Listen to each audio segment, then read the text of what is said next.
जय हिंद दोस्तों। चलिए स्टार्ट करते हैं। आज लेक्चर नंबर कौन सा है? थर्ड। 2 लेक्चर मैंने बता रखे हैं, आज ये तीसरा लेक्चर है। आज हम यहाँ पे कुछ क्वेश्चन है, उसके आगे के टॉपिक्स हम कंटिन्यू करेंगे। ठीक है, मैंने आप लोगों को अभी तक जो पढ़ाया है वो इलेक्ट्रिक फील्ड तक हो गया था। इलेक्ट्रिक फील्ड डायपोल की वजह से कहाँ पर? एक्सियल पे और इक्वाटोरियल पोजिशन पे कंप्लीट हो गया था। ठीक है, 1 मिनट में स्क्रीन चेक कर लेता हूँ वापस से। चलिए, सब सही है। यहाँ पर एक क्वेश्चन लिखा हुआ है, रिंग का क्वेश्चन है ना। किसका क्वेश्चन है? रिंग का। क्वेश्चन क्या लिखा है? A charge is distributed uniformly over a ring of radius A. हमारे पास एक रिंग है जिसका रेडियस क्या है? ए रेडियस है, और उसको हमने यूनिफॉर्मली चार्ज कर दिया है। फिर बोला है obtain an expression for the electric field intensity at a point on the axis of the ring. Ring के एक्सिस पे हमें इलेक्ट्रिक फील्ड फाइंड करना है, रिंग के एक्सिस पे। ठीक है, इसके बाद hence so that for point at large distance from the ring it behaves like a point charge. वो हम आगे देखेंगे पॉइंट चार्ज बिहेव कराने के लिए। अभी फिलहाल हमारे पास जो कंडीशन है वो ये है कि एक रिंग है मेरे पास, तो मैं पहले एक रिंग बना लेता हूँ, और ये यूनिफॉर्मली चार्ज है, इसको मैं यूनिफॉर्मली पॉजिटिव चार्ज दे देता हूँ ऐसे। ठीक है, अब क्या करें? इसका रेडियस जो लेना है वो कितना लेना? ए। तो ये हुआ इसका सेंटर, और ये रेडियस मैंने इसकी ले ली ए। ये ए रेडियस हो गई। कहां फाइंड करना है इलेक्ट्रिक फील्ड? एक्सिस पे। कहां फाइंड करना है electric field? At a point on the axis of the ring. Ring की एक्सिस कौन सी होगी? ये होगी, ये रिंग की एक्सिस है। मान लेता हूं मैं यहां से आर डिस्टेंस पे इलेक्ट्रिक फील्ड फाइंड करता हूं। कितनी डिस्टेंस पे? आर पे। ऐसे तरीका हमारे पास तो एक ही है, वो ये है कि अगर छोटा सा यहाँ कोई चार्ज हो, उसकी वजह से इलेक्ट्रिक फील्ड मैं यहाँ बता सकता हूँ। तो मैं क्या करता हूँ, यहाँ पे एक छोटा सा चार्ज ले लेता हूँ डी क्यू। भाई टोटल चार्ज तो क्यू है, मैंने कितना लिया? छोटा सा चार्ज डी क्यू। अब इस डी क्यू चार्ज की वजह से यहाँ इलेक्ट्रिक फील्ड क्या होगा? तो भाई ऐसे फाइंड करेंगे इलेक्ट्रिक फील्ड, ऐसे। इसकी वजह से इलेक्ट्रिक फील्ड किधर जाएगा? ऐसे। ये मान लेता हूँ इलेक्ट्रिक फील्ड कितना है? ई है। कितना है इलेक्ट्रिक फील्ड? ई है। Electric field E due to this. तो ये, अच्छा ये डी क्यू चार्ज है तो डी ले लेना, ज्यादा बेटर क्या है? D small. तो ये स्मॉल इलेक्ट्रिक फील्ड कितना होगा? तो यहां लिख लेते हैं electric field, electric field due to small charge, small charge D q, small charge D q at point, इसका नाम दे देते हैं पॉइंट का, पी पॉइंट दे देते हैं, एट पॉइंट पी इज। अब हमें पता है एक सिंगल चार्ज के थ्रू इलेक्ट्रिक फील्ड का फॉर्मूला, तो यहां क्या लिखा हमने? D E equal to K Q. Q की जगह क्या होगा? D Q, divide by distance square. Distance कितना? तो ये डिस्टेंस मैं ले लेता हूं एस है। कितनी है? एस। तो ये होगा के D Q by S square. इतना तो फॉर्मूले से हमने लिख दिया। अब यहां पे डी क्यू की वैल्यू क्या लिखेंगे उसको हम देख लेंगे अभी। तो डी क्यू क्या होगा? डी क्यू स्मॉल चार्ज है, तो मैं इसको अभी यहां पे होल्ड कर लेता हूं। क्या करता हूं? होल्ड कर लेता हूं। अभी बात करते हैं इसके बारे में। ठीक है, चलो डी क्यू क्या होगा वो देख लेते हैं। तो यहां पता है we know that total charge upon total length. Total charge मैं ले लेता हूं क्यू, और टोटल लेंथ ले लेता हूं इसकी कितनी है? 2 पाई ए। भाई यही टोटल लेंथ है। टोटल चार्ज कितना है? क्यू, और टोटल लेंथ कितनी है? 2 pi A is equal to small charge D Q, और इसकी स्मॉल लेंथ मैंने ले लिया यहाँ पे, छोटा सा पार्ट कितना ले लें? डीएल ले लेते हैं, या एल ले लो, डीएल ले लेते हैं। इसका लेंथ कितना है? डीएल। ये पॉइंट जैसा है, इसका लेंथ हमने लिया डीएल। ये हो गया हमारा। इसको एक्चुअल में हम बोलते हैं लीनियर चार्ज डेंसिटी, लैम्डा। क्या बोलते हैं? Linear charge density. इसके बारे में हम आगे बताएंगे, अभी फिलहाल फॉर्मूला डायरेक्ट ध्यान रखो। मतलब यहां से अगर मैं चाहूं तो डी क्यू की वैल्यू सॉल्व कर सकता हूं। तो डी क्यू की वैल्यू क्या आ गई? डी क्यू इक्वल टू, ये लिखा मैंने क्यू अपॉन में 2 पाई ए इंटू में डीएल। ये हमारे पास डी क्यू की वैल्यू आ गई। हम डी क्यू की वैल्यू यहाँ यूज करेंगे आगे। ठीक है, तो डी क्यू की वैल्यू कैसे निकाली? लेमडा होता है हमारा, जिसे बोलते हैं linear charge density, charge upon length is equal to small charge upon small length. और यहाँ से हमने डी क्यू सॉल्व कर लिया। ठीक है, अब फिलहाल हमें देखें यहाँ पर ये एंगल ले लेता हूं मैं थीटा। कितना लेता हूँ, थीटा। तो यहाँ से मैं इलेक्ट्रिक फील्ड को रिजॉल्व कर सकता हूँ। क्या कर सकता हूँ, दो पार्ट में डिवाइड कर सकता हूँ इलेक्ट्रिक फील्ड।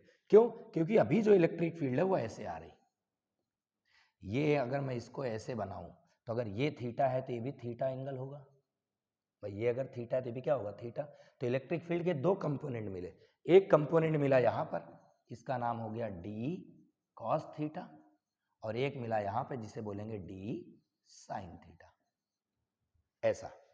एक और चीज, अगर मैं यही चीज यहां लेता, छोटा सा चार्ज डीएल लेंथ में, तो इसका इलेक्ट्रिक फील्ड भी ऐसे बन रहा होता, ये भी एंगल थीटा होता, तो इसके थ्रू भी इलेक्ट्रिक फील्ड कितना आता, डी आता। इसके भी दो कंपोनेंट होते, ये भी थीटा होता, तो इसके भी दो कंपोनेंट, एक यहां बनता, ये होता डी साइन थीटा, और इस डायरेक्शन में एक और होता जिसे बोलते डी कॉस थीटा। ऐसे मैंने यहाँ पे इलेक्ट्रिक फील्ड को रिजॉल्व कर लिया अलग अलग दो पार्ट में, हॉरिजॉन्टल में इलेक्ट्रिक फील्ड आ गई, वर्टिकल में आ गई। अगर ध्यान से देखें तो डी साइन थीटा और डी साइन थीटा क्या होंगे, इक्वल और अपोजिट है। अगर दो एलिमेंट लिए तब, कितने भी एलिमेंट्स लो, दो कंपोनेंट रिजॉल्व होंगे, हॉरिजॉन्टल और वर्टिकल। वर्टिकल वाले कंपोनेंट एक दूसरे को क्या करेंगे, कैंसिल आउट, और हॉरिजॉन्टल वाले कंपोनेंट क्या होंगे, ऐड। मतलब मैं यहां पर रिजॉल्व करता हूं, तो यहां लिख लेते हैं resolve the electric field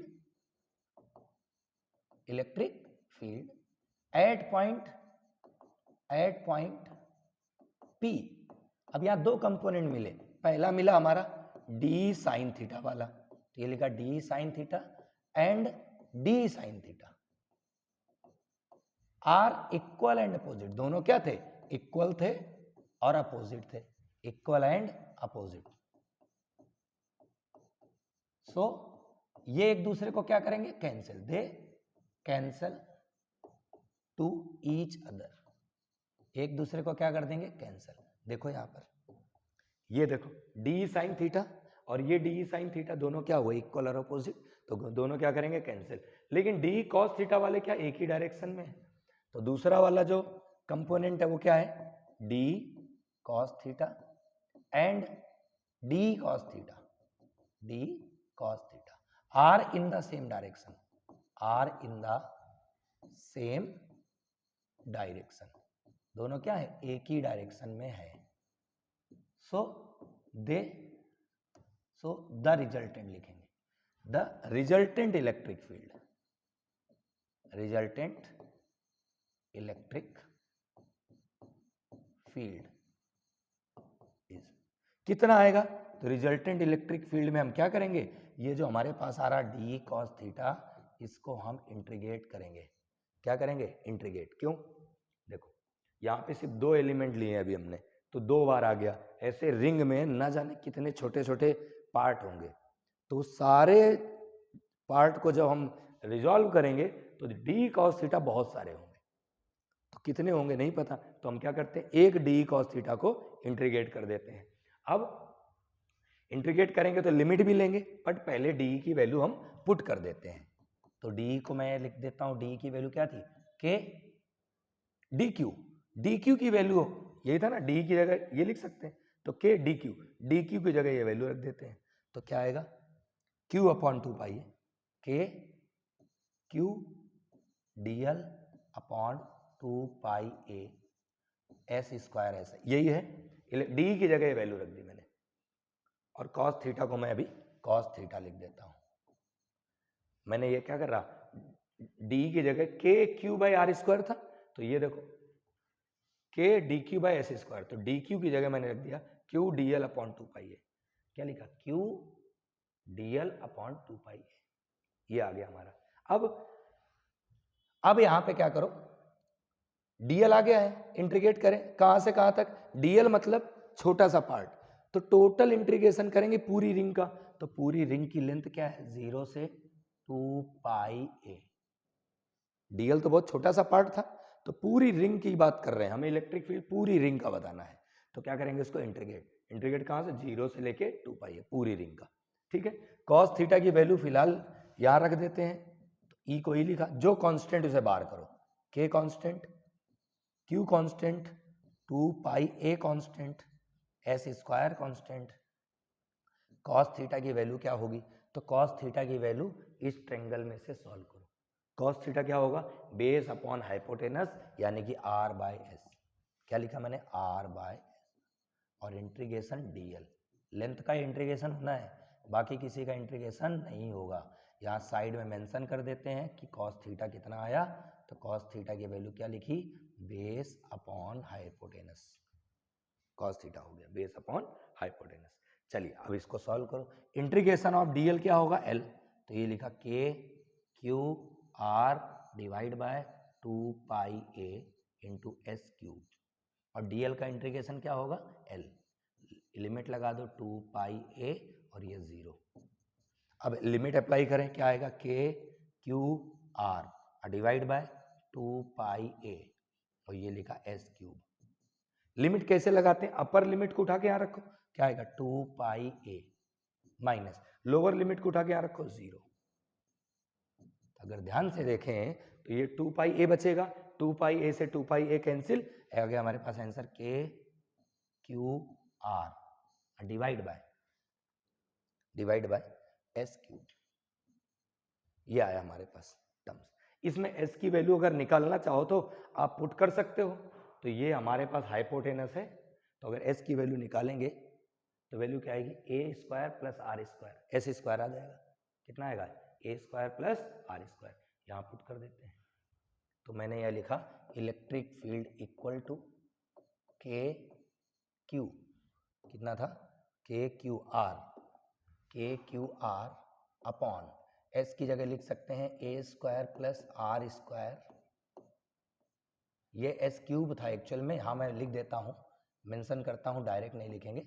hypotenuse square equal to a square plus are square, यही था। तो यहाँ से मैं अगर एस की वैल्यू सॉल्व करूँ तो वैल्यू आएगी A square plus are square की पावर 1/2।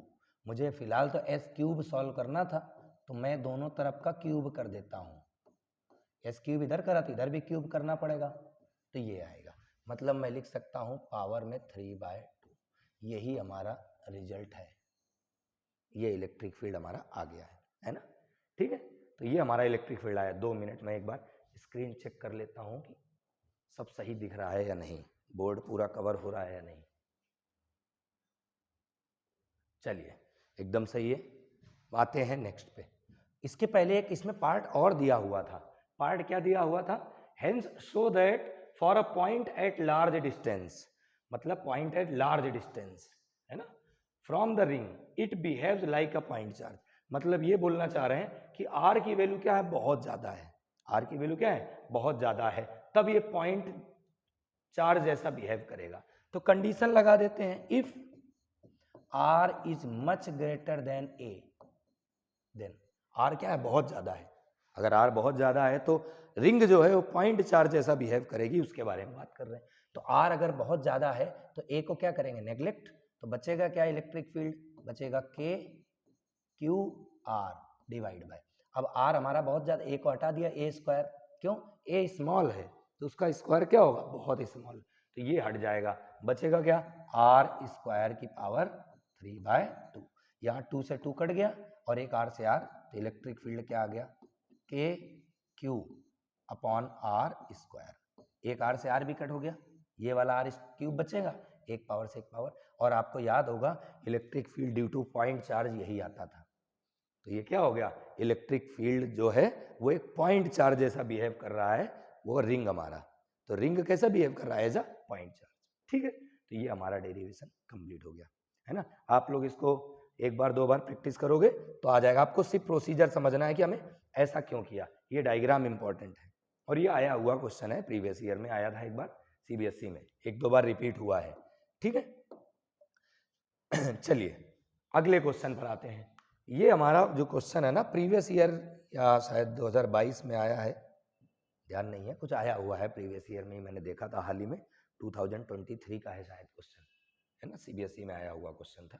चलिए क्या है क्वेश्चन लिखा हुआ हमारा, क्वेश्चन हमारा है, 2 identical electric dipoles are placed along the diagonals of a square ABCD of side √2, मतलब ये साइड है ना, ये √2 दी हुई है, √2 मीटर स्क्वायर है, ठीक है। अब बोला क्या है इसमें, obtain the magnitude and direction of the net electric field at the centre O of the square. ठीक है, ये डायग्राम है। सबसे पहला पॉइंट आपको थ्योरी में इसको समझे कि एक्चुअल में करना क्या है। तो डायपोल की जो डायरेक्शन होती है वो क्या होती है, माइनस से प्लस। मतलब अगर इसी डायग्राम में मैं देखूं तो डायग्राम में कैसे इलेक्ट्रिक डायपोल की डायरेक्शन क्या होगी, माइनस से प्लस, ऐसे जाएगा माइनस से प्लस। तो डायपोल की डायरेक्शन कैसी हुई, ऐसे हुई। इलेक्ट्रिक फील्ड की डायरेक्शन हम देख लेंगे, तो ऐसे करके ये डायपोल की डायरेक्शन बना देते हैं। ये हो गया हमारा, ये हो गया हमारा डायपोल की direction.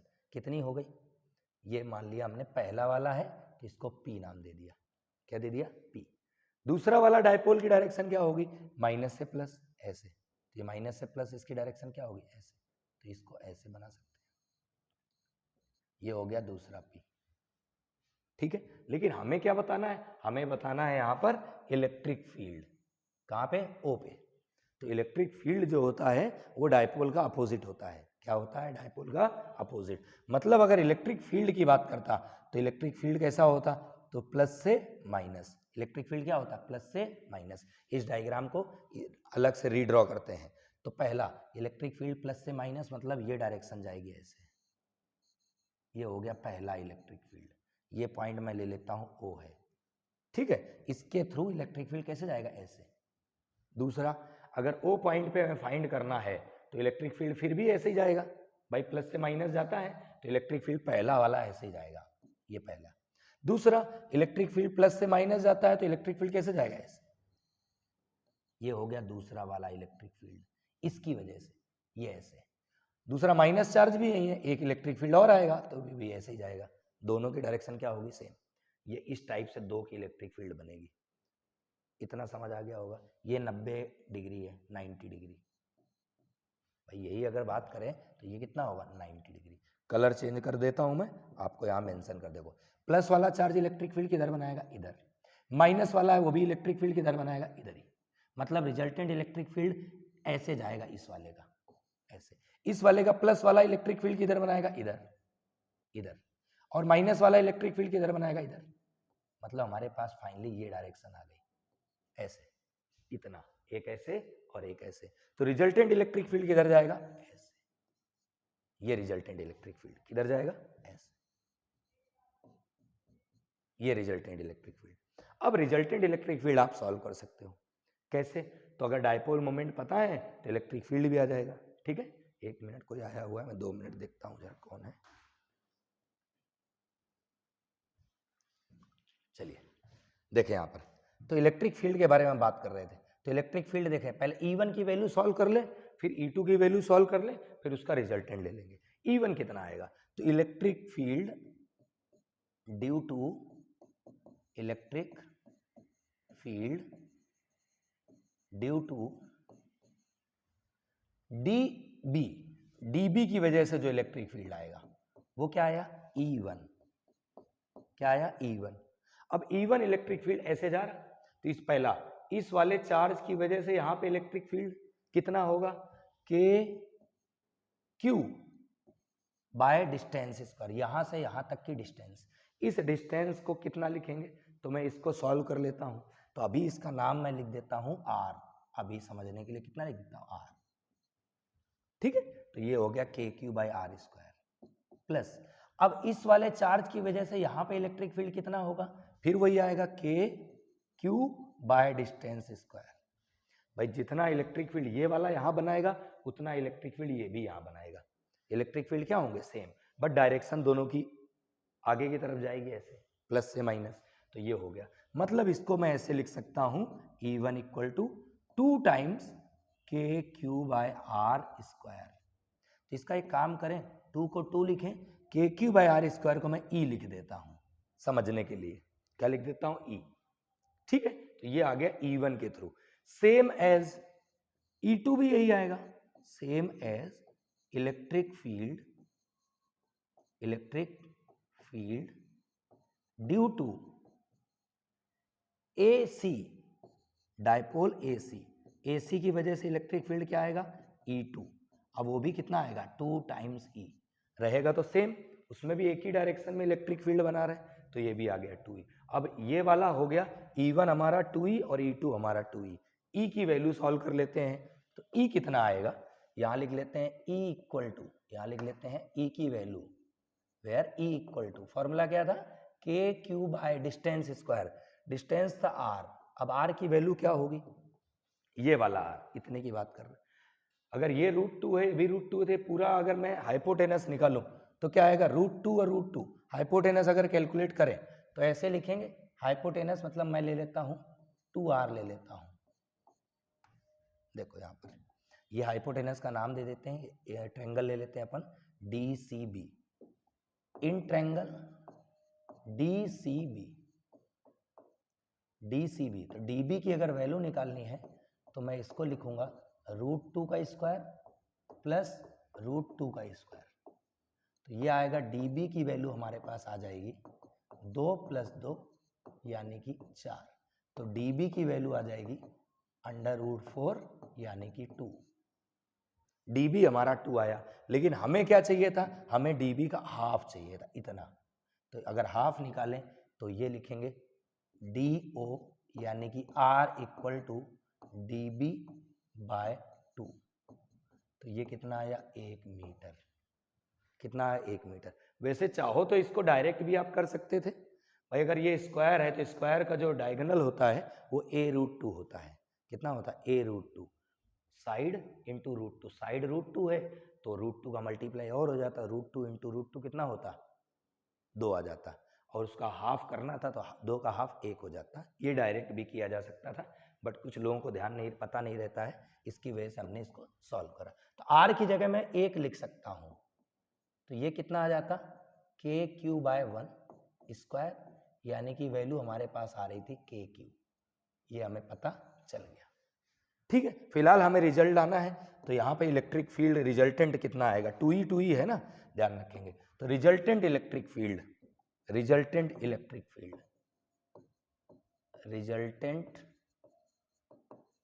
Electric field, electric field at point O, at point O, resultant electric field का फॉर्मूला क्या होता है, √ इसको रिजल्टेंट है R लगा लेते हैं, E² E1² है ना, तो ये लिखा E1² plus E2² plus 2AB cos theta, 2AB cos theta, theta कितना था यहाँ पे एंगल 90 डिग्री था, दोनों वेक्टर कितने एंगल पर है 90 डिग्री पर, देखें कैसे है 90 डिग्री पर, ये और ये 90 डिग्री, cos 90 क्या होता है 0, तो ये हो गया 0, तो E जो रिजल्टेंट इलेक्ट्रिक फील्ड आया वो आया √E1² प्लस E2², वैल्यू रख देते हैं, तो E1² को हम लोग लिख सकते थे 2E, क्या लिख रहे थे 2E, और E2 भी कितना आया था 2E, तो ये हो गया हमारे पास √ में 4E² और 4E², ये से लिख लेते हैं 4E² प्लस 4E² यानी कि √ में 8E²।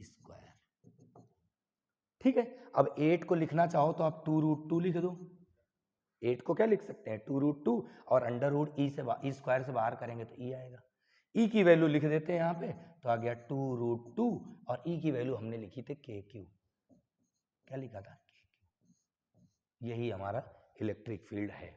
डिस्टेंस आप एक बार देख लेना, डिस्टेंस में कोई मिस्टेक नहीं होनी चाहिए, है ना, तो यहाँ जो साइड दिया था उसके अकॉर्डिंग इलेक्ट्रिक फील्ड हमारा यही है। ये डायरेक्शन अगर कभी पूछे कि डायरेक्शन क्या होगा, तो ये डायरेक्शन हमारी कैसे बना रहा, ये वाली डायरेक्शन बना रहा, ऐसे, मतलब ऐसे डायरेक्शन, अगर मान ले किसी डायपोल से अगर डायरेक्शन पूछे तो जिस डायपोल से पूछे उस डायपोल से भी डायरेक्शन बता सकते हैं, अगर इस वाले डायपोल से पूछता है तो ये एंगल है, हाँ ये वाले डायपोल की डायरेक्शन ये है, तो हम एंगल कैसे लेंगे, ऐसे लेंगे, ये एंगल लेंगे। अगर डायपोल से डायरेक्शन पूछता है तो इस वाले डायपोल की बात करें अगर, तो माइनस से प्लस, तो ये वाले डायपोल से ऐसे एंगल बनाएगा।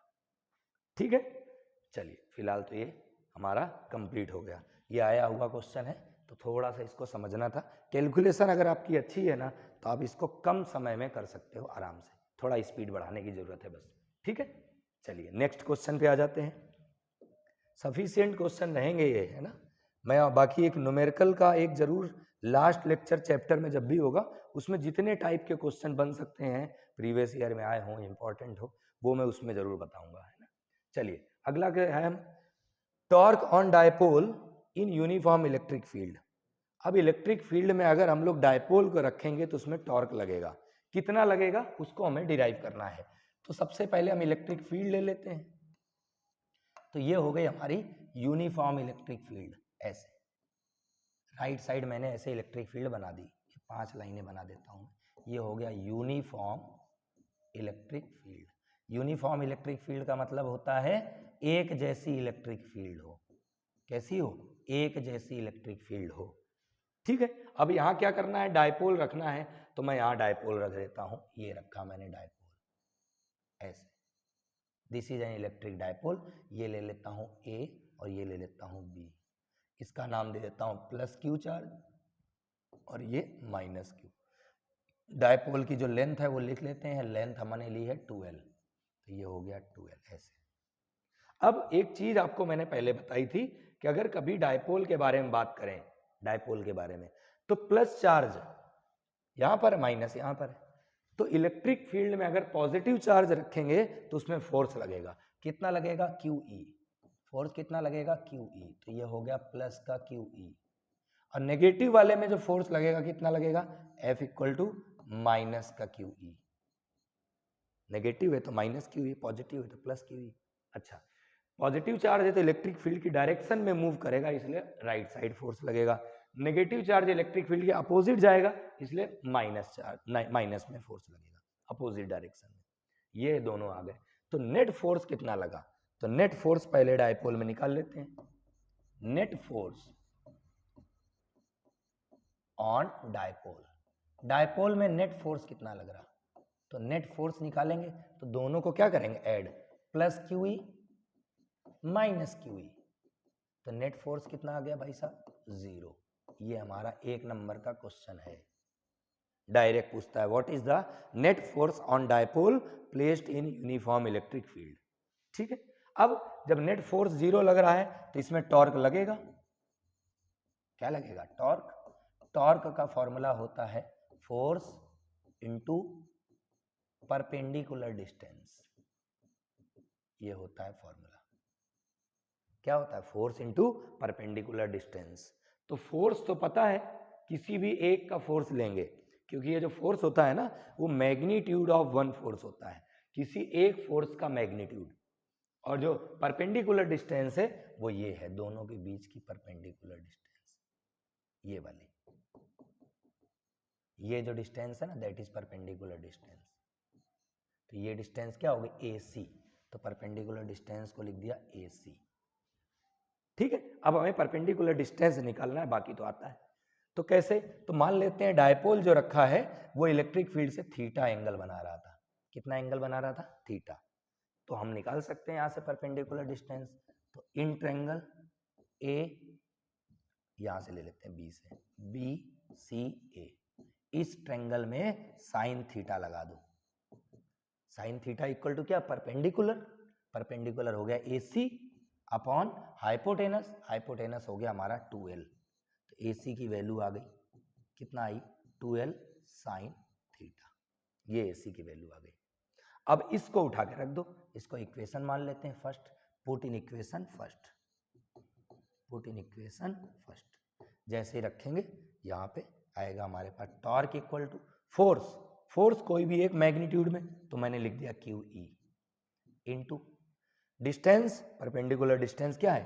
2L sine theta. अब यहां पे हमें एक चीज पता है, Q और 2L का जो मल्टीप्लिकेशन को हम क्या लिखते हैं? Electric dipole moment P। तो इसको लिख दिया P, E को लिखा E, और sine theta becomes sine theta. तो ये आ गया हमारा टॉर्क ऑन डायपोल। कितना आया? P sine theta. ठीक है, चलिए अब इसका एक वेक्टर फॉर्म भी देख लेते हैं।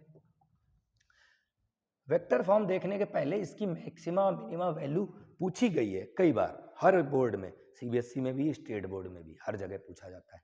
तो मैक्सिमा और मिनिमा वैल्यू, तो for minimum torque, for minimum torque, torque अगर मिनिमम है तो एंगल कितना लेंगे? तो ये ध्यान रखना, जब कभी भी साइन एंगल आए, साइन एंगल, तो साइन की मिनिमम वैल्यू होती है 0 डिग्री पे। मतलब अगर मैं थीटा कितना रख दूं? 0 डिग्री, तो टॉर्क हमारा क्या होगा, मिनिमम। कितना हो जाएगा, 0। साइन 0 क्या होता है, 0। दूसरा, मैक्सिमा की जब कभी बात करें और साइन एंगल दिखे तो एंगल कितना रखेंगे, 90 डिग्री। क्यों, क्योंकि साइन 90 की वैल्यू क्या होती है, मैक्सिमा। तो थीटा कितना रखा, 90 डिग्री। और यहां पर हम वैल्यू रख देते हैं फॉर्मूले में, तो टॉर्क हमारा क्या आएगा, मैक्सिमा। कितना आएगा, P साइन 90। साइन 90 क्या होता है, मैक्सिमा यानी कि 1। इसकी वैल्यू क्या होगी, 1। साइन की मैक्सिमम वैल्यू 90 डिग्री पे होती है। तो ये टॉर्क आ गया P। इस बात का ध्यान रखना, इसके बीच में कोई डॉट क्रॉस नहीं आएगा, सिर्फ P ही आएगा। तो ये हो गया मैक्सिमा टॉर्क। फिलहाल मुझे एक और चीज बतानी, अगर पूछी जाए तो ही बताएंगे। क्या पूछते हैं यहाँ पे, यहाँ पूछा जाता है what is the vector form. तो vector form in vector form, ये ऑब्जेक्टिव में पूछा जा सकता है। तो इसका वेक्टर फॉर्म बताना था, इसका tau equal to p sine theta. आपने पढ़ा होगा ए बी साइन थीटा को हम क्या लिखते थे, ए क्रॉस बी। तो वैसे इसको हम क्या लिखेंगे, tau equal to a b sine theta, यानी कि p cross E. P cross E, ये हो गया इसका वेक्टर फॉर्म। ठीक है, तो ये हो गया हमारा टॉर्क का formula, P sine theta. Important है, 2 मार्क्स के लिए पूछा जाता है। ज्यादा इंपॉर्टेंट तो कंडीशन है, ये कंडीशन पूछी गई है ज्यादा। ठीक है, तो एक बार मैं बोर्ड वापस से चेक करता हूं, सब सही है। चलिए नेक्स्ट टॉपिक पे आते हैं, है ना। अब क्या आया, अब आया वर्क डन। क्या आया, वर्क डन। सारे टॉपिक मैं यहाँ पे 1 बाय 1 कराऊंगा, आप लोगों के लिए सफिशिएंट डेटा है, सफिशिएंट टॉपिक हैं पूरे, जितने भी सिलेबस में है सारे टॉपिक मैं यहाँ पे बताऊंगा। ठीक है, चलिए क्या लिखा हुआ है, work done in turning a dipole in uniform electric field. अगर इलेक्ट्रिक फील्ड में डायपोल को टर्न करें तो वर्क डन कितना होगा। मतलब मेरे पास ये डायपोल है, अब डायपोल को मैं इलेक्ट्रिक फील्ड में घुमा रहा हूं, तो जब घुमाऊंगा तो वर्क डन लगेगा। कितना वर्क डन करना पड़ेगा उसे बताना है। तो पहला सिंपल सा ये टर्म है कि वर्क डन का फॉर्मूला आपने जो पढ़ा है वो क्या था, वो था integration of F into D x या डी एस, और लिमिट ली थी यहाँ डिस्प्लेसमेंट की x1 से x2। ये हमारा वेरिएबल फोर्स में ऐसा हो जाता था, है ना, इंटीग्रेट करके। वैसे यहाँ पर वर्क डन का फॉर्मूला लिखेंगे तो पहले लिखेंगे we know that W equal to integration, बस यहाँ पे हम लोग क्या कर रहे हैं, घुमा रहे हैं, टर्न कर रहे हैं, मतलब एंगुलर रोटेशन हुआ, एंगुलर मोशन हुआ। तो जब एंगुलर मोशन होता है तो फोर्स को हम टॉर्क लिखते हैं और dx को लिखते हैं डी थीटा। ये बात आपको एनालॉजी में बताई गई होगी, जब लीनियर और रोटेशनल मोशन की एनालॉजी बताते हैं। लिमिट थीटा की लगेगी एंगल से θ1 से θ2। ये आपको फॉर्मूला याद रखना है। ये वाला फॉर्मूला लीनियर मोशन के लिए था और ये है रोटेशनल मोशन के लिए। चलिए अब क्या करना है, अब कुछ नहीं, बस वैल्यू रखना है, θ1 को θ1, θ2 को θ2। टॉर्क की वैल्यू कितनी आई थी, P sine theta, P sine theta, और डी थीटा को ऐसा का ऐसा लिख दिया। अब इसको इंटीग्रेट करो तो P तो कांस्टेंट है भाई साहब, इंटीग्रेशन किसका होता है, डी के साथ में जो हो उसका इंटीग्रेशन होता है। तो डी के साथ में थीटा है यानी कि थीटा का इंटीग्रेशन होगा, तो साइन के साथ है तो साइन थीटा का इंटीग्रेशन क्या हो जाएगा, माइनस का कॉस थीटा। लिमिट क्या है, यहां है θ1 से θ2, माइनस बाहर कर लो तो वर्क डन आ जाएगा। मैंने क्या किया, माइनस बाहर किया, P बार है ही। अब लिमिट लगा दो, अपर लिमिट को उठा के थीटा पे रखो तो क्या आएगा, कॉस θ2, माइनस लोअर लिमिट को उठा के रखो कॉस θ1, ऐसा है। माइनस का मल्टीप्लाई करो, यही हमारा रिजल्ट है। तो मैंने क्या किया, P को P लिखा, माइनस का मल्टीप्लाई किया तो ये हो गया प्लस का, भाई माइनस माइनस प्लस, और ये हो गया माइनस का। साइन चेंज करते ही उनकी पोजीशन क्या होती है, चेंज हो जाती है। ये हो गया भाई साहब, work done equal to P bracket of cos θ1 minus cos θ2। ये हो गया वर्क डन का फॉर्मूला। ठीक है, इसमें एक टर्म्स आता है कि what is the potential energy of electric dipole. Important, most important, potential energy of dipole. तो ये कंडीशन ध्यान रखना, जब आपसे पोटेंशियल एनर्जी पूछे तो वो क्या होगी, वो अलग से टॉपिक है ना, मैं ये हो गया इसका डेरिवेशन, अलग से बता रहा हूं मैं। Potential energy of an electric dipole, कितनी पोटेंशियल एनर्जी होती है, तो उसके लिए हम करते क्या है, थीटा वन को हम रख देते हैं 90 डिग्री और थीटा 2 को हम लिख देते हैं थीटा। पोटेंशियल एनर्जी अभी हॉरिजॉन्टल में ऐसे मान लेते हैं, अभी वर्क डन जो है हमारा घुमाने पे जो भी होगा, थीटा 1 थीटा 2 अलग अलग एंगल होंगे। मैंने पहली कंडीशन ली, डायपोल हमारा ऐसे रखा है, डायपोल कैसे रखा, वर्टिकली 90 डिग्री पे, फिर उसको मैंने कुछ एंगल घुमाया, कितना घुमाया, जो रखना हो रख सकते हो आप एंगल थीटा 2 पे। फिलहाल तो ये कंडीशन यहाँ रखें, तो इसी को लिखेंगे potential energy equal to P E, अब bracket of cos 90 minus cos 0, cos 90 क्या होगा 0, तो ये हो गया हमारा 0, तो माइनस बाहर आ गया, sorry this is theta, minus बाहर आ गया, तो बचा क्या, पी कॉस थीटा। ये फॉर्मूला आप लोग ध्यान रखें, इंपॉर्टेंट है, माइनस पी कॉस थीटा। इसी को अगर मैं लिखना चाहूं तो ऐसे भी लिख सकता हूं, ए बी कॉस थीटा क्या होता है, ए डॉट बी, तो माइनस का ए डॉट बी मतलब पी डॉट ई। ये दोनों फॉर्म हैं, दोनों पूछे जाते हैं, खूब इंपॉर्टेंट है, खूब पूछे जाते हैं। तो माइनस पी कॉस थीटा भी है और यह माइनस का पी डॉट ई भी है। तो ये है हमारा पोटेंशियल एनर्जी ऑफ डायपोल। आपको सिर्फ इसका फॉर्मूला याद रखना है, फॉर्मूला ही पूछा जाता है या फॉर्मूले से कुछ कंडीशन आएगी, मैं कंडीशन डिस्कस करता हूँ, ठीक है। तो यहाँ तक हो गया, आप लोगों ने पढ़ा होगा, और ये नोट्स बनाते चलें, एक कॉपी ले लें अच्छी से, फेयर कॉपी, उसमें नोट्स बनाते चलें सिस्टमेटिक, आराम से अपना सिलेबस दिसंबर में हो जाएगा कंप्लीट, आराम से, है ना। अभी सितंबर चल रहा है। फिलहाल इसकी दो कंडीशन समझते हैं। पहला है, देखूं अगले पेज में तो नहीं लिखी मैंने कंडीशन, देख लेता हूं एक बार, हाँ ये लिखा हुआ है, ये स्लाइड छोड़ देते हैं, फिर पहले वाली इसमें आ जाते हैं। यहां पूछा है, बोला है potential energy of dipole in stable and unstable condition, equilibrium. Stable equilibrium का मतलब होता है जब हमारा डायपोल जो है वो स्टेबल रहे। स्टेबल का मतलब होता है जब पोटेंशियल एनर्जी कम से कम हो, मिनिमम पोटेंशियल एनर्जी हो उसे स्टेबल बोलते हैं, और मैक्सिमम हो तो उसे अनस्टेबल बोलते हैं। इक्विलिब्रियम का मतलब होता है बैलेंस पे रहना, ठीक है।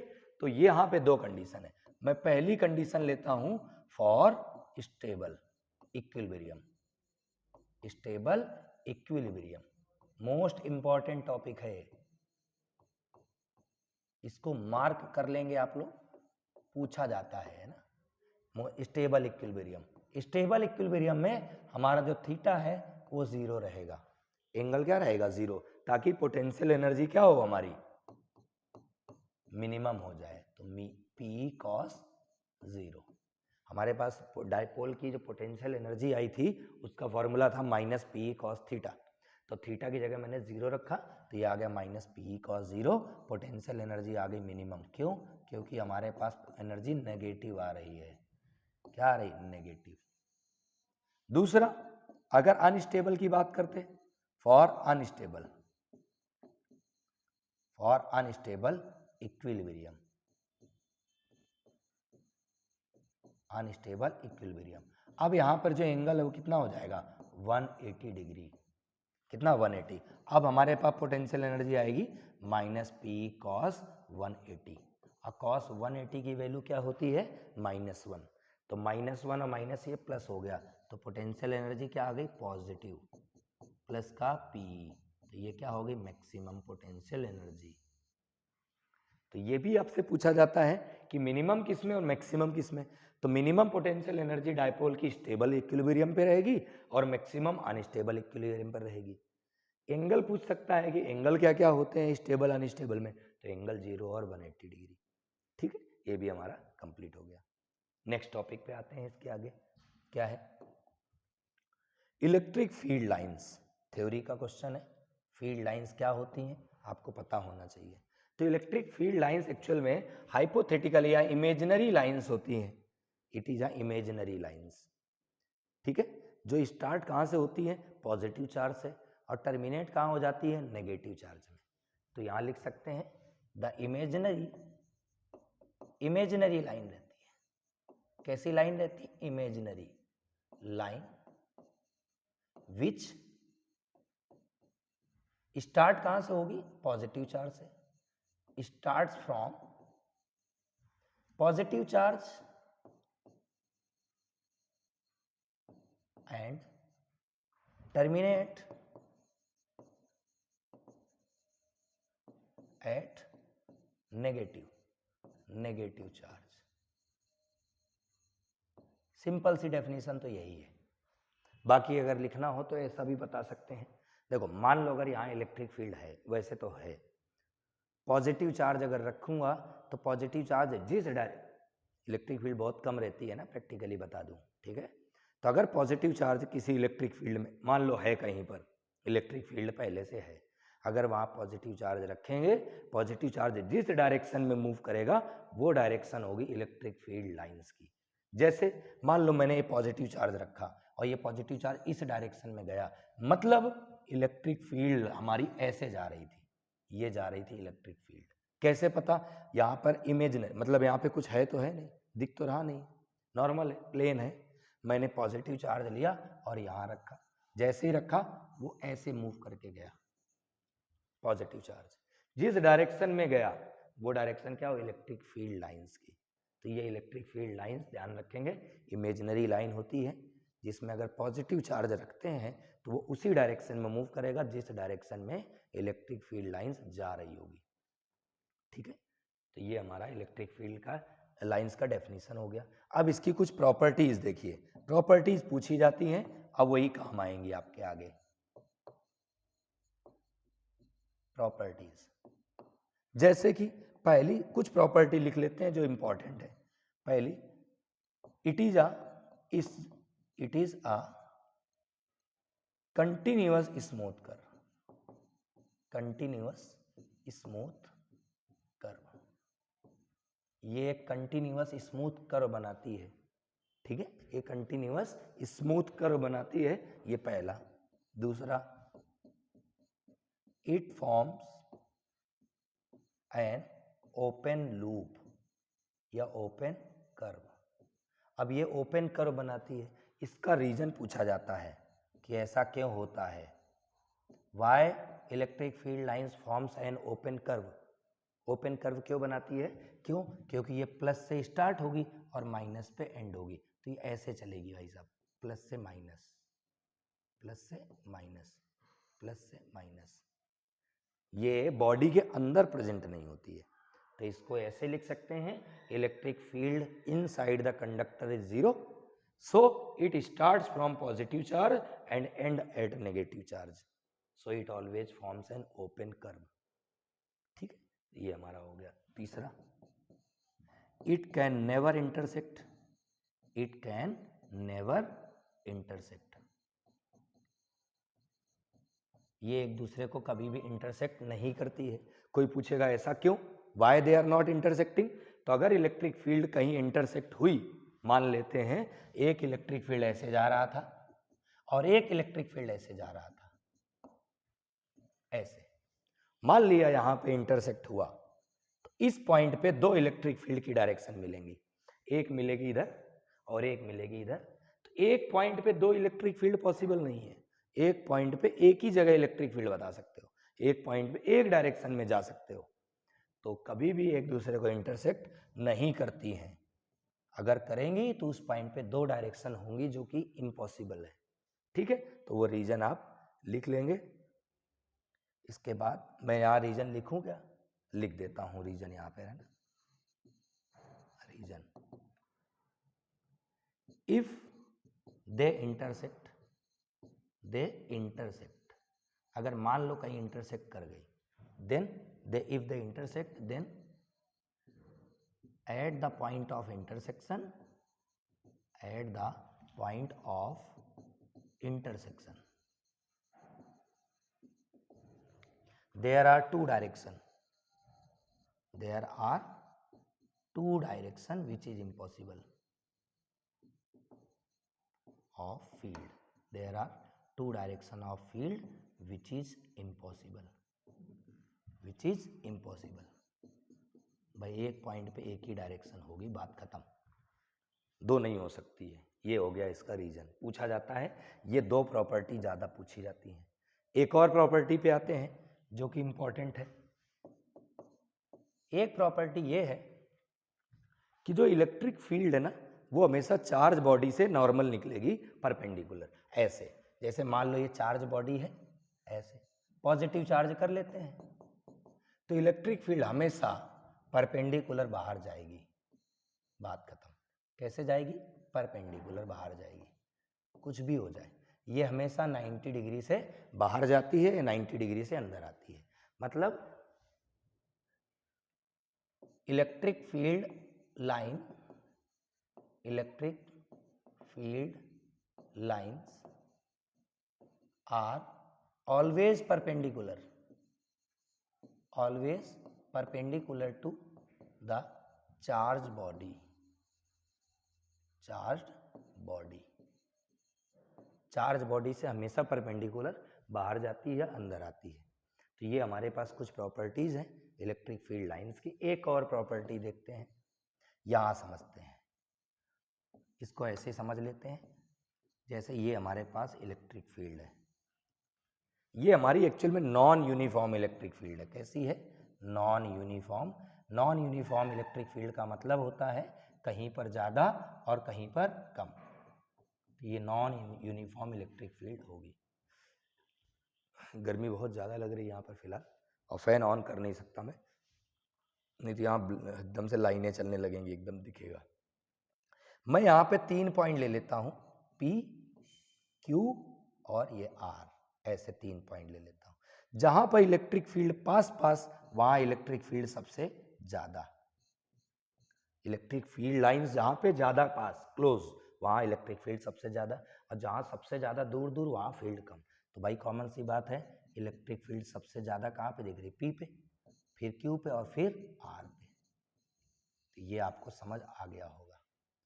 तो electric field lines are closer together at strong electric field and further apart at weak electric field, ये आपको ध्यान रखना है, जहां पर पास पास वहां ज्यादा। ठीक, तो ये हमारे इलेक्ट्रिक फील्ड की प्रॉपर्टी हो गई। ठीक है, नेक्स्ट पे आ जाते हैं, इलेक्ट्रिक फ्लक्स। हमारा चैप्टर लगभग 70% कंप्लीट हो गया है। ठीक है, अब ये कुछ टर्म्स हैं जहां से बहुत ज्यादा पूछा जाता है, बहुत ज्यादा। ये मान के चलना है, हर साल इलेक्ट्रिक फ्लक्स से आगे के जितने टॉपिक हैं उनमें से ही क्वेश्चन बनता है, 3 नंबर का, 5 नंबर का, 2 नंबर का, लगभग इसमें से और इसके आगे के सारे टॉपिक से। ठीक है, तो इलेक्ट्रिक फ्लक्स क्या होता है? तो इलेक्ट्रिक फ्लक्स का मतलब सिर्फ इतना है, हम एक्चुअल में इलेक्ट्रिक फील्ड लाइंस को देख नहीं सकते, इमेजिनरी होती है, तो उसके काउंट करने का जो तरीका है, काउंट करने का जो मेथड है, उसे बोलते हैं इलेक्ट्रिक फ्लक्स, मतलब measurement of electric field lines. हम इलेक्ट्रिक फील्ड लाइंस को मेजर अगर करें तो उसी को क्या बोलते हैं हम? Electric flux. क्या बोलते हैं? इलेक्ट्रिक फ्लक्स, मतलब the measurement of electric field lines, the measurement of electric field lines, electric field lines passing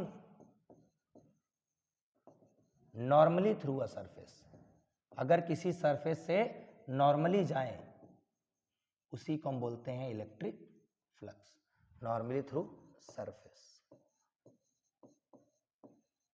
इसी को हम बोलते हैं इलेक्ट्रिक फ्लक्स। क्या हुआ इलेक्ट्रिक फ्लक्स? नॉर्मल सा, कोई पूछे फ्लक्स क्या है तो क्या बताओगे? इलेक्ट्रिक फील्ड लाइंस को मेजर करना जो किसी सरफेस से परपेंडिकुलर जाए, परपेंडिकुलर।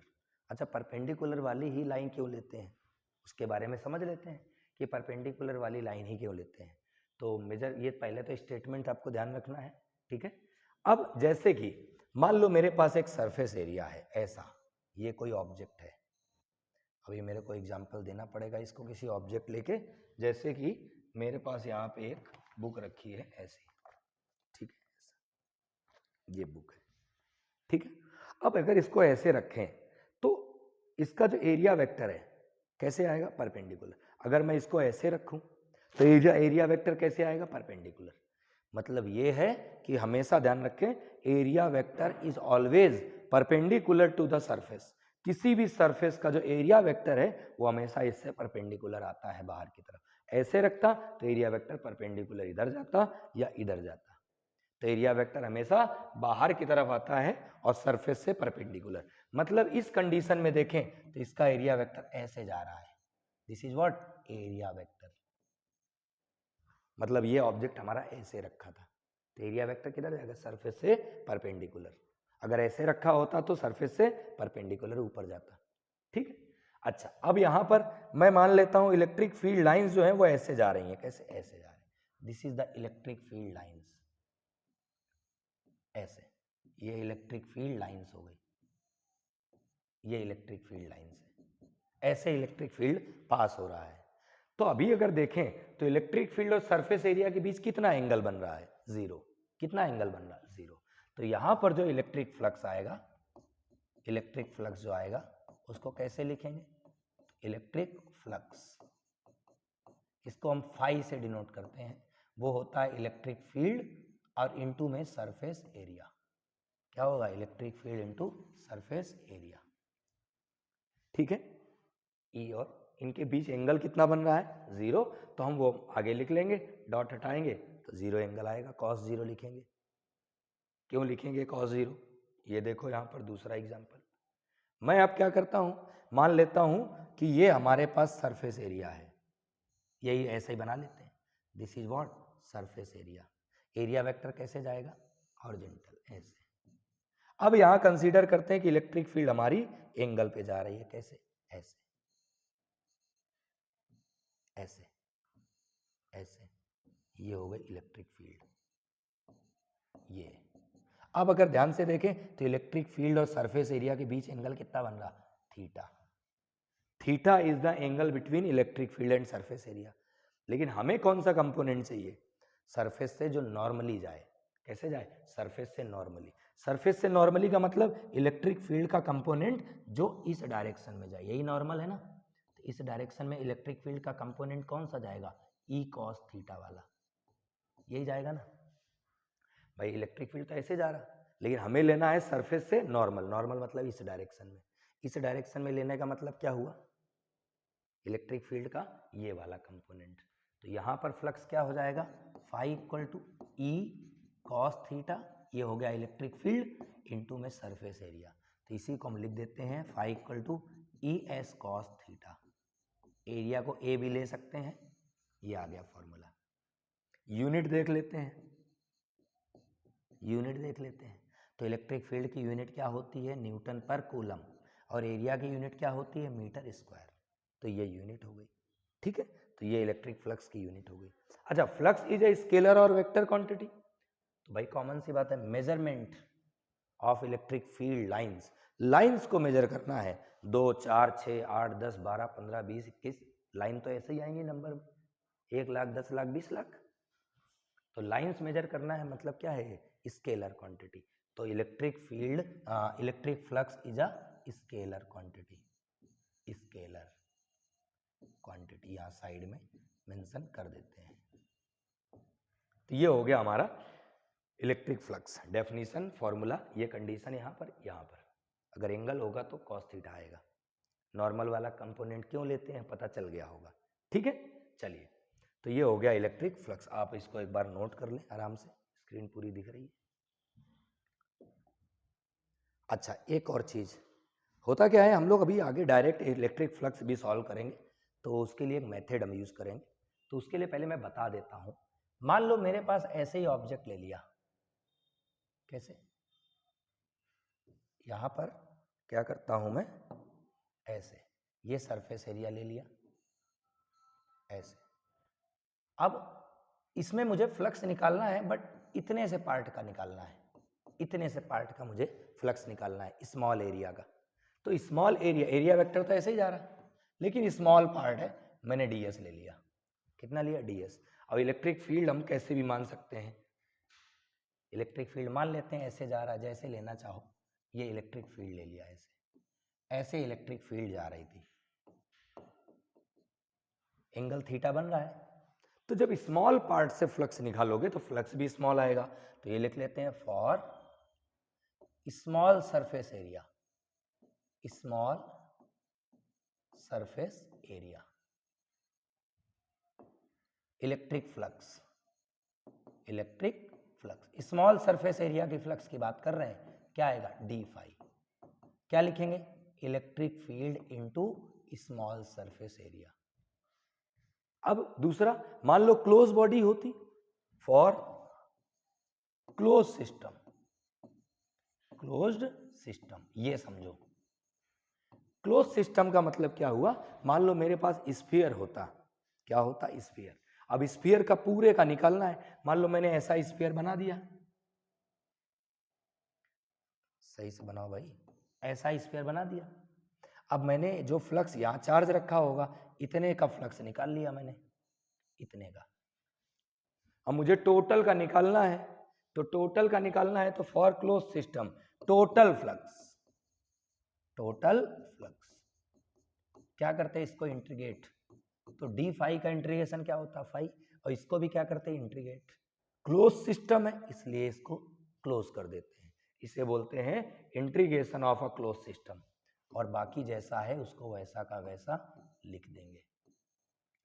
ये फॉर्मूला बहुत ज़्यादा ज़रूरी है, इम्पॉर्टेंट है, आगे काम आएगा, इसके लिए मैंने इसको डायरेक्ट बता दिया है कि जब कभी किसी क्लोज सिस्टम का फ्लक्स निकालना हो तो क्या लिखेंगे, phi equal to integration of E dot d S. ठीक है, चलिए ये हमारा कंप्लीट हो गया, नोट सारा बराबर बनाते चलो और इसको सॉल्व करते रहो। ठीक है, चलिए अब फ्लक्स का एक क्वेश्चन देख लेते हैं।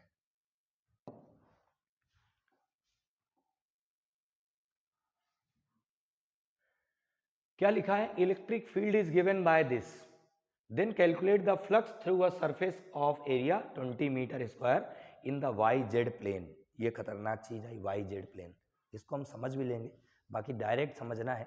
तो वाई जेड प्लेन का मतलब क्या हुआ कि हमारा जो ऑब्जेक्ट है वो वाई और जेड प्लेन पे रखा है, किधर रखा है, वाई और जेड प्लेन में, तो उसका एरिया वेक्टर किधर जाएगा, वाई और जेड को छोड़ दो, जो बचे उधर एरिया वेक्टर जाएगा।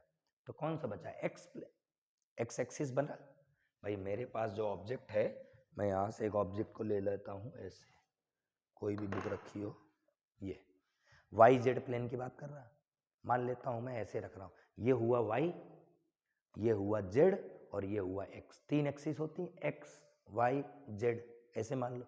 तो फिलहाल मैं इसको वाई मान रहा हूँ, इसको जेड मान रहा हूँ, मैंने वाई जेड में रख दिया, तो इसका एरिया वेक्टर किधर जाएगा, ऊपर, ऊपर कौन सी एक्सिस, एक्स एक्सिस, कौन सी एक्स, तो वाई जेड प्लेन बोला है, मतलब यहां पर है जो सरफेस एरिया है वो किधर जा रहा है, वो जा रहा है एक्स एक्सिस में, और एक्स एक्सिस का यूनिट वेक्टर क्या होता है, आई कैप, डायरेक्ट ध्यान रखो, वाई जेड प्लेन बोला है तो वाई और जेड को छोड़ के जो बचे वो होगा एरिया वेक्टर की डायरेक्शन, तो ये हो गया मीटर स्क्वायर।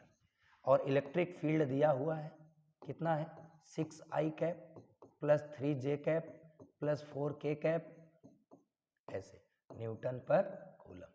पूछा क्या है, फ्लक्स, फ्लक्स क्या होता है, electric field into surface area, मतलब सीधा सा है ई और सरफेस एरिया का मल्टीप्लाई। तो आपको डॉट प्रोडक्ट आता है, डॉट प्रोडक्ट के अकॉर्डिंग आई का आई के साथ मल्टीप्लाई, जे का जे के साथ, जे तो है ही नहीं, के का के साथ वो भी नहीं है, तो जे और के वाले टर्म्स तो जीरो, तो आई का आई के साथ मल्टीप्लाई करो तो 20 इंटू 6, 20 आई, और इसको ऐसे लिख लो, डायरेक्ट भी लिख सकते हो है ना मल्टीप्लाई करके, तो ये लिख लो 20 आई डॉट 6 आई, यही बचेगा, बाकी तो सब जीरो जीरो हो गए, लिखने की जरूरत ही नहीं है। तो फ्लक्स कितना आ गया, 20 और 6 120, 112, भाई सॉरी 112, 2 इंटू 6 करो 12, जीरो लगा दिया। और आई डॉट आई को आई डॉट आई लिख दो, या तो डायरेक्ट लिखना है तो पता है आई डॉट आई कितना होता है 1, यूनिट क्या है, newton per coulomb into metre square, 120 1 direct भी कर सकते थे अपन, डायरेक्ट भाई वाई जेड का मतलब हुआ एक्स एक्सिस में जा रहा है, एक्स एक्सिस मतलब आई कैप हुआ, तो आई का आई के साथ मल्टीप्लाई करो, खत्म करो, तो 20 इंटू 6 120, डायरेक्ट बन गया। लिखने की जरूरत नहीं थी, बट वो क्या 12वीं क्लास में है, 12th क्लास में आराम से इसको सॉल्व करेंगे, जल्दीबाजी करने की जरूरत नहीं, इसके बहुत सारे क्वेश्चन आपको मिलेंगे। एक और चीज़ मैं इसमें बताऊंगा आपको, बहुत इंपॉर्टेंट है, उसे जरूर ध्यान रखना। जब कभी फ्लक्स कैलकुलेट करने का आएगा, सबसे ज़्यादा कंफ्यूज आपको एंगल थीटा करेगा। कौन सा एंगल करेगा? थीटा, ये वाला थीटा, ये थीटा सबसे ज़्यादा कंफ्यूज करता है ये। तो इसके लिए मैं 2 लाइन लिखता हूँ कहीं पर, है ना। पहला देखो, यहाँ लिख देता हूँ मैं, बहुत इंपॉर्टेंट लाइन है, यहाँ भी काम आएगा, और आगे जब हम चैप्टर नंबर 6 पढ़ेंगे इलेक्ट्रोमैग्नेटिक इंडक्शन, वहाँ भी काम आएगा, क्योंकि वहाँ मैग्नेटिक फ्लक्स आता है। तो ध्यान ये रखना है, जब कभी भी थीटा मतलब एंगल प्लेन एंगल बनाए, कि कौन बनाए? प्लेन। मैं लिख देता हूं डायरेक्ट पहले, तो when the plane is making, plane is making, जो भी प्लेन होगा, एक्स वाई प्लेन हो, वाई जेड प्लेन हो, तो plane is making angle theta, angle theta with electric field, electric field से अगर प्लेन एंगल बना रहा थीटा, देन तब हमें एंगल जो लेना है वो 90 माइनस थीटा लेना है। देन जो एंगल लेना है हमें, वो हमेशा ध्यान रखना 90 माइनस थीटा लेना है। इस बात को सब लोग ध्यान रखना। जब कभी भी प्लेन इज में, सपोज दैट मैंने बोला plane is making 30 degree with the electric field, तो थीटा यहाँ 30 नहीं, 90 माइनस 30। जब प्लेन एंगल बनाता है तो 90 में से उस एंगल को सब्ट्रैक्ट करते हैं, ध्यान रखना। डायरेक्ट बहुत पूछा जाता है, और यहीं पर एक कंफ्यूजन होगा बस, बाकी तो बहुत सिंपल टॉपिक है, ठीक है। तो ये बात को आप ध्यान रखना, इंपॉर्टेंट है, मार्क कर देते हैं, ठीक है। जो एंगल होगा वो क्या लेंगे? 90 माइनस थीटा। चलिए नेक्स्ट पे आ जाते हैं हम। ओके, ये क्वेश्चन देखो एक, अरे भाई ऐसे ही रखना पड़ेगा, बहुत ही अच्छा क्वेश्चन है ना। यहाँ जितने मैं क्वेश्चन करा रहा हूँ ना, सारे इंपॉर्टेंट क्वेश्चन ही लेता हूँ नॉर्मली में, है ना। बाकी तो बहुत सारे क्वेश्चन है, अगर कराने बैठेंगे तो समय लगेगा। मैं पढ़ा पूरा रहा हूँ, बाकी क्वेश्चन की आप प्रैक्टिस करो, डाउट आए तो कमेंट बॉक्स में सीधा नंबर लिखो, फोटो भेजो, कुछ भी करो, सॉल्व करके बताया जाएगा, ठीक है। चलिए क्या लिखा है? The electric field component in figure are E x equal to this. मतलब एक चीज क्लियर हो गई कि इलेक्ट्रिक फील्ड भाई साहब एक्स एक्सिस में ही जा रही है, ये चीज तो पक्की हो गई।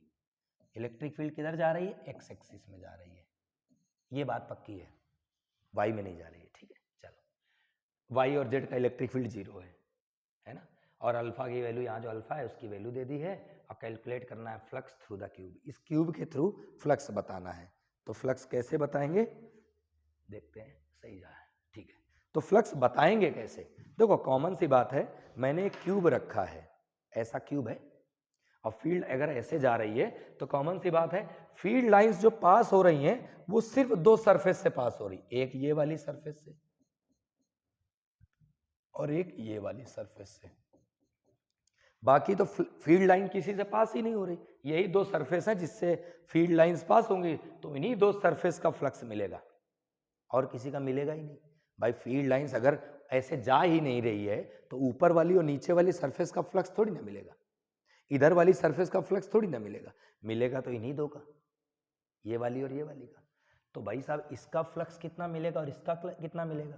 तो इसका एरिया वेक्टर, भाई क्यूब रखा है तो इसका एरिया वेक्टर मेरी तरफ आएगा, इसका एरिया वेक्टर किधर आएगा? मेरी तरफ आएगा, ऐसे। और इसका एरिया वेक्टर किधर जाएगा? उधर साइड जाएगा, ऐसे। समझना, डायरेक्ट है, ज्यादा नहीं, यहीं पर सॉल्व कर सकते हैं अपन। कॉन्सेप्ट तो 2 ही लाइन पे है, सॉल्व करोगे बस वो 3-4 लाइन और 3-4 और बढ़ जाएगा, कॉन्सेप्ट समझो। तो ये रखा हुआ है, तो एरिया वेक्टर इसका इधर आएगा, इलेक्ट्रिक फील्ड उधर जा रहा, तो एरिया वेक्टर यानी कि सरफेस एरिया की डायरेक्शन और इलेक्ट्रिक फील्ड की डायरेक्शन तो अपोजिट हो गई, तो थीटा कितना बना? 180। भाई थीटा एंगल किसके बीच का था? ई और सरफेस एरिया के बीच का, तो ई तो उधर राइट साइड जा रहा और इसका सरफेस एरिया इधर आ रहा, मतलब इस वाली सरफेस का फ्लक्स माइनस में होगा, नेगेटिव, क्योंकि एंगल कितना बन रहा? 180। ई और सरफेस एरिया में एंगल 180 और cos 180 माइनस होता है, ये पता है। चलो इसकी बात करो, इसमें दोनों एक ही डायरेक्शन में जा रहा तो फ्लक्स क्या होगा? पॉजिटिव। एक ही डायरेक्शन में दोनों ना, इलेक्ट्रिक फील्ड और सरफेस एरिया, तो एंगल 0 बनेगा, cos 0 1 होता है। तो ये सरफेस को हम राइट सरफेस ले लेते हैं, इस सरफेस को लेफ्ट सरफेस ले लेते हैं। मतलब नेट फ्लक्स जो मिलेगा, एक ही लाइन है बस इसकी, बाकी सब हो जाएगा। तो नेट फ्लक्स जो मिलेगा flux due to right face minus flux due to left face, यही आएगा। माइनस लगाया है मैंने एंगल हटा के, बाकी एक काम करना, ऐड कर देना, अभी ऐड कर देना, अभी आगे वैल्यू रख के हम करेंगे, ठीक है। अभी ऐड कर देना, लेफ्ट और राइट के थ्रू मिलेगा। चलिए, राइट फ्लक्स का कितना मिलेगा राइट सरफेस का, तो फॉर्मूला है electric field into surface area, यही है राइट वाले का, प्लस लेफ्ट वाले का कितना मिलेगा, electric field into surface area, ये लेफ्ट वाले का मिलेगा, ठीक है। अब डॉट हटाओ तो कॉस एंगल आएगा, तो अभी ये मैं ई आर ये लिख रहा हूं electric field for right surface, है ना, डॉट हटा दिया, सरफेस एरिया, एंगल कितना है इसमें 0, कॉस 0, प्लस इसमें आ जाओ electric field, just minute, area यहाँ वेक्टर हटा देता हूँ, इसमें ला जाओ, तो ये हो गया due to left face surface area कितना एंगल बन रहा, कॉस 180 डिग्री, ऐसे, और वैल्यू रखो, तो ये 1 हो गया, यानी कि बचा क्या, ई आर, ये तो 1 हो गया, माइनस ये बचेगा माइनस, माइनस आ गया, और ये हो गया ई एल, सरफेस एरिया मैंने कॉमन कर लिया। बोलो यहां तक सबको समझ आया होगा। मैंने क्या किया, सरफेस एरिया कॉमन, cos 0 1 होता है तो कोई फर्क ही नहीं पड़ा, cos 180 -1 होता तो आगे माइनस आ गया, तो ये आ गया। बस अब मुझे इलेक्ट्रिक फील्ड दोनों सॉल्व करनी है, इलेक्ट्रिक फील्ड की वैल्यू दी है ये, ठीक है। चलो राइट फेस की बात करें, इलेक्ट्रिक फील्ड क्या होगा, एक काम करूँ ना, मैं थोड़ा यहीं कर लेता हूं ताकि ज्यादा समझ आएगा, यहीं पर एक लाइन की बात है बस। राइट फेस की बात करें, राइट फेस कहाँ है, यहाँ, राइट सरफेस का यहां से यहां तक का डिस्टेंस कितना है, ए और ए कितना हो गया 2a, यहां से यहां तक का डिस्टेंस कितना है 2a, मतलब जो x है, x इज द डिस्टेंस, तो मैं लिख सकता हूं इलेक्ट्रिक फील्ड राइट फेस की जगह अल्फा इंटू एक्स की पावर हाफ, एक्स की पावर हाफ मतलब यहां से यहां तक की डिस्टेंस, यही हुआ ना x, तो डिस्टेंस कितना राइट के लिए 2a, 2a की पावर हाफ, ये हो गया इलेक्ट्रिक फील्ड राइट के लिए, माइनस लगाया। लेफ्ट के लिए बात करें तो अल्फा की इलेक्ट्रिक फील्ड की वैल्यू अल्फा, और लेफ्ट फेस ये है, तो डिस्टेंस कितना हुआ a, सिर्फ इस चीज का खेल है x का, अल्फा तो रहेगा ही रहेगा, तो लेफ्ट के लिए x की जगह क्या लिखेंगे a, तो ये लिखा a की power half. Surface area, surface area क्या हो जाएगा इसका, a स्क्वायर, भाई ये हमारा क्यूब है, सारी साइड बराबर होंगी, surface area length into breadth, तो a इंटू ए स्क्वायर। अब इसको सॉल्व करना है, सॉल्व कैसे करें, इसमें जो कॉमन है कॉमन करो, अल्फा कॉमन है, कॉमन कर लिया, a की पावर हाफ भी कॉमन है, कॉमन कर लिया, तो क्या बचा, और एस स्क्वायर, ए स्क्वायर भी बाहर था, ए स्क्वायर भी बाहर है, यही बचा ना भाई, अल्फा और ए की पावर हाफ कॉमन, 2 की पावर हाफ बचेगा, मतलब √2 बचेगा, माइनस यहां तो पूरा ही कॉमन हो गया तो 1 बचेगा, ठीक है। अब वैल्यूज रख देते हैं, तो ए की पावर हो गया 2.5, 2 और हाफ 2.5, मतलब ये बच्चा हमारे पास फ्लक्स इक्वल टू ए की पावर 2.5 मतलब 5/2 और इंटू अल्फा, और ये बचा √2 की वैल्यू 1.41 माइनस 1, ऐसे। तो अब वैल्यू रखो, तो a की पावर 5/2 मतलब a को मैं 2.5 टाइम लिखूं, a की वैल्यू कितनी थी 0.1 थी शायद, 0.1 मीटर, लिखो a की वैल्यू, तो a की जगह लिखा हमने 0.1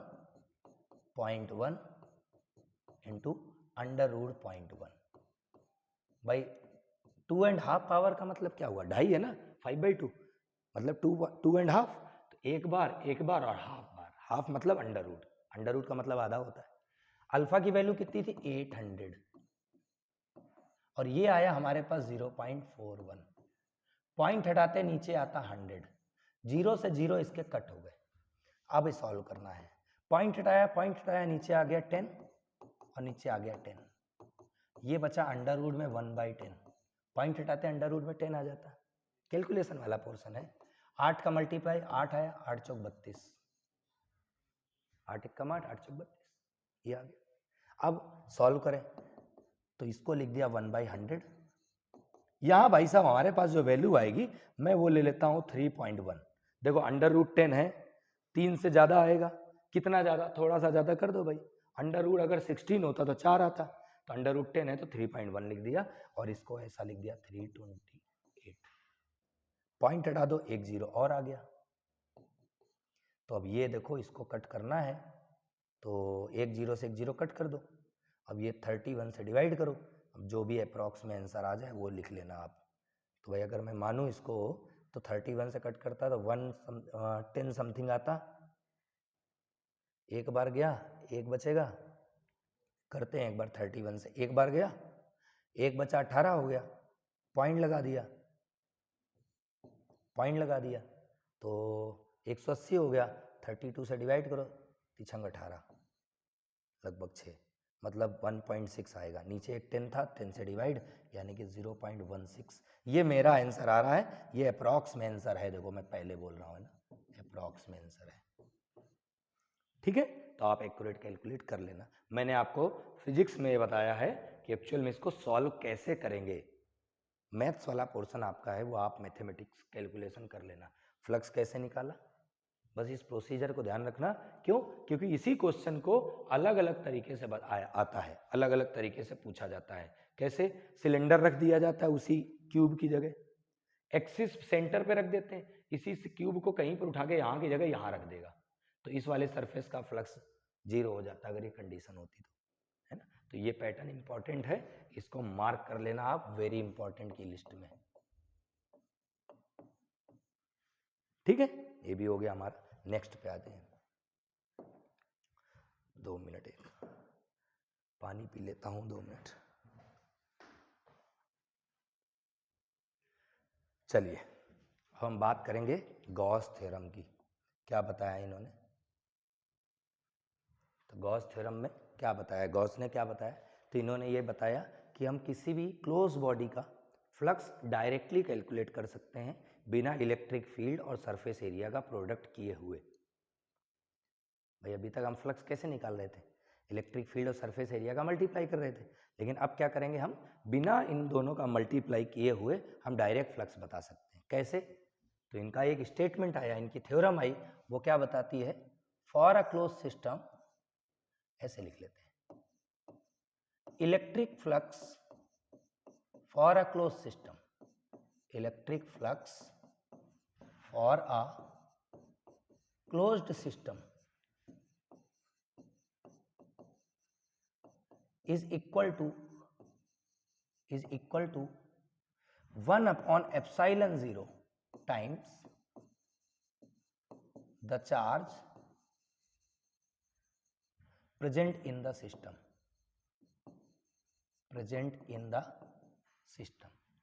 सिस्टम के अंदर time charge present inside the system लिखें, ज्यादा बेटर रहेगा।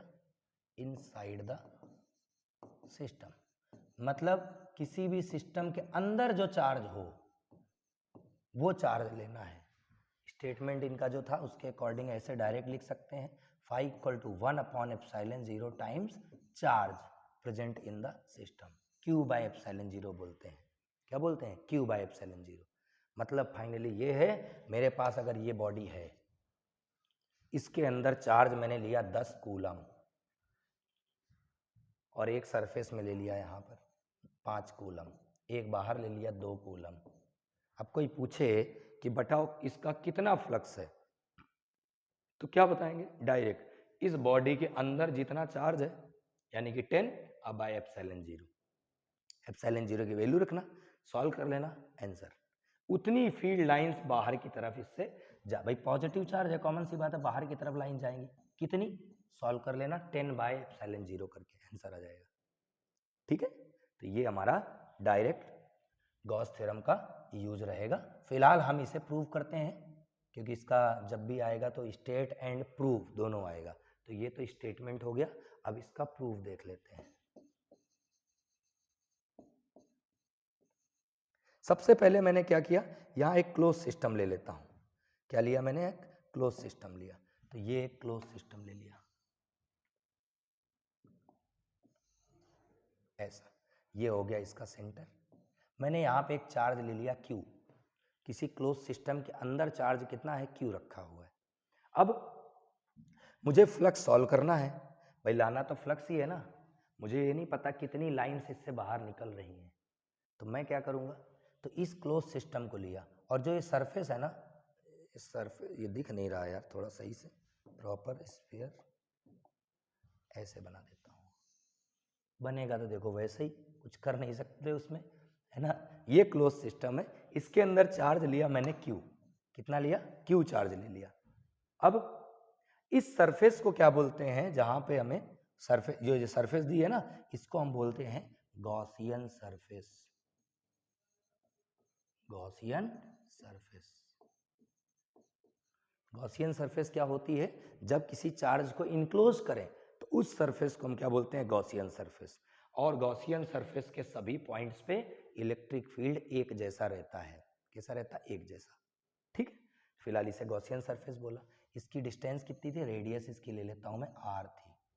अब यहाँ पे मैं छोटा सा सरफेस एरिया ले लूंगा, कहाँ पे, यहाँ पे, क्योंकि मुझे नहीं पता है कितना बड़ा है स्फीयर, कितना बड़ा है, तो मैंने स्मॉल सरफेस एरिया लिया।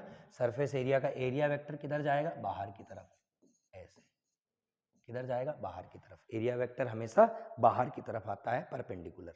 अच्छा, इलेक्ट्रिक फील्ड इससे किधर जाएगा, वही बाहर की तरफ जाएगा। Electric field always perpendicular to the surface. अगर इस स्मॉल सरफेस एरिया का फ्लक्स निकालूं तो क्या लिख लेते हैं, electric flux. Electric flux due to small surface area, small surface area, तो वो कितना आएगा, डी फाई। फॉर्मूला बताया था मैंने, electric field into surface area. D phi को डी फाई लिखा, डॉट रिमूव करो, एंगल कितना बन रहा दोनों के बीच में, 0 डिग्री। भाई दोनों एक ही डायरेक्शन में जा रहे हैं, एंगल कितना, 0। cos 0 1 होता है, मतलब इलेक्ट्रिक फील्ड आ गया, इलेक्ट्रिक फ्लक्स आ गया EDS। अब टोटल फ्लक्स निकालना है, तो टोटल फ्लक्स के लिए क्या करेंगे, इंटीग्रेट। तो लिखा हमने total electric flux, total electric flux क्या आएगा, फाई इक्वल टू, इसको क्या करेंगे, इंटीग्रेट, किसको, EDS को।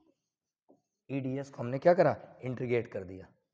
कलर थोड़ा मुझे लगता है लाइट है, इसलिए मैं चेंज कर दिया, EDS। अब फ्लक्स को फ्लक्स लिखा, E की वैल्यू क्या है, तो E हमारा है 1/4 पाई एप्सिलॉन 0 Q/r², और इसको DS को हमने DS लिखा। तो ये क्या है, इलेक्ट्रिक फील्ड, किसकी वजह से, इस चार्ज की वजह से। इस चार्ज की वजह से r डिस्टेंस में अगर इलेक्ट्रिक फील्ड निकालता तो वही आता KQ/r²। तो ये मैंने KQ/r² लिख दिया। DS कितना होगा, तो इसको लिख देता हूँ 1/4 पाई एप्सिलॉन 0 और Q/r², और ये DS सरफेस एरिया। स्फीयर का सरफेस एरिया क्या होता है, 4 पाई r²। स्फीयर है ना, 4 पाई r², 4 पाई से 4 पाई कट गया, r² से r², तो हमारे पास जो आ गया फ्लक्स, वो आया चार्ज बाय एप्सिलॉन नॉट। ये आ गया इसका प्रूफ, डेरिवेशन, ठीक है। तो ये रिजल्ट है इसका, बिल्कुल सिंपल सा, ज़्यादा कोई खास है ही नहीं। अब ये तो डायरेक्ट, जब कभी क्लोज सिस्टम दिया हो ना, उसका फ्लक्स निकालना हो, तो आप डायरेक्ट ये यूज कर सकते हो। एक जैसे इसका एक क्वेश्चन देखो, यहाँ मैं लिख देता हूँ छोटा सा,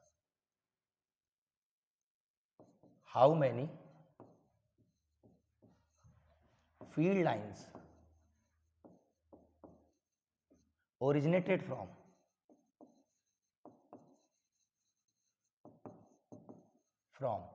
1 कूलम ऑफ चार्ज। मतलब ये है कि अब बताना है इसमें कि 1 कूलम चार्ज से कितनी फील्ड लाइंस निकलेंगी। तो भाई 1 कूलम चार्ज है, तो चार्ज की वैल्यू तो दे दी, कितनी है, 1 कूलम, और उससे कितनी फील्ड लाइंस निकलेंगी, तो कैलकुलेट तो फील्ड लाइंस करना है। और फील्ड लाइंस के कैलकुलेशन को ही हम क्या बोलते हैं, फ्लक्स। क्या बोलते हैं, फ्लक्स। अब फ्लक्स निकालना है, तो 1 कूलम चार्ज है, चारों तरफ गॉसियन सरफेस बना दी, अब सभी तरफ से इलेक्ट्रिक फील्ड लाइंस निकल रही होंगी, तो एक क्लोज बॉडी हो गई। क्लोज बॉडी के अंदर चार्ज कितना है, 1 कूलम, तो डायरेक्ट नहीं लिख सकते Q/ε0, भाई क्लोज बॉडी हो गई ना, भाई चार्ज मैंने ऐसे रखा 1 कूलम, इसके आसपास मैंने बना दिया गॉसियन सरफेस, तो ये क्लोज बॉडी के अंदर चार्ज 1 कूलम है, तो क्लोज बॉडी के अंदर अगर चार्ज होता है तो हम गॉस थ्योरम लगा सकते हैं। गॉस थ्योरम का फॉर्मूला क्या होता है, Q बाय एप्सिलॉन 0। Q की वैल्यू कितनी है 1 और एप्सिलॉन 0, यही आंसर है। चाहो तो एप्सिलॉन 0 की वैल्यू रख दो, 1 को 1, एप्सिलॉन 0 8.85 इंटू 10 की पावर -12, सॉल्व करोगे आंसर आएगा 1.11 10 की पावर 11। यूनिट आएगी नहीं, यहाँ पे हम लोग यूनिट नहीं लिखेंगे। इलेक्ट्रिक फील्ड लाइंस के नंबर पूछे थे, लिखना हो लिख सकते हो, बाकी नंबर है, क्या है नंबर। तो ये हमारा हो गया फ्लक्स इक्वल टू 1.11 10 की power 11 number of field lines originated from 1 coulomb of charge, ये आया इसका आंसर। तो ये आंसर डायरेक्ट याद रखना, 1111 याद रखते हैं ऐसे, 1111 है तो इसको 1111 के फॉर्म पे याद रखते हैं। और एक आंसर ये भी याद रखना कि 1 बाय एप्सिलॉन 0 भी होता है, पूछा जाता है, ठीक है। तो ये भी हमारा हो गया इलेक्ट्रिक फ्लक्स का टर्म, ठीक है। अब आगे आ जाते हैं नेक्स्ट पे।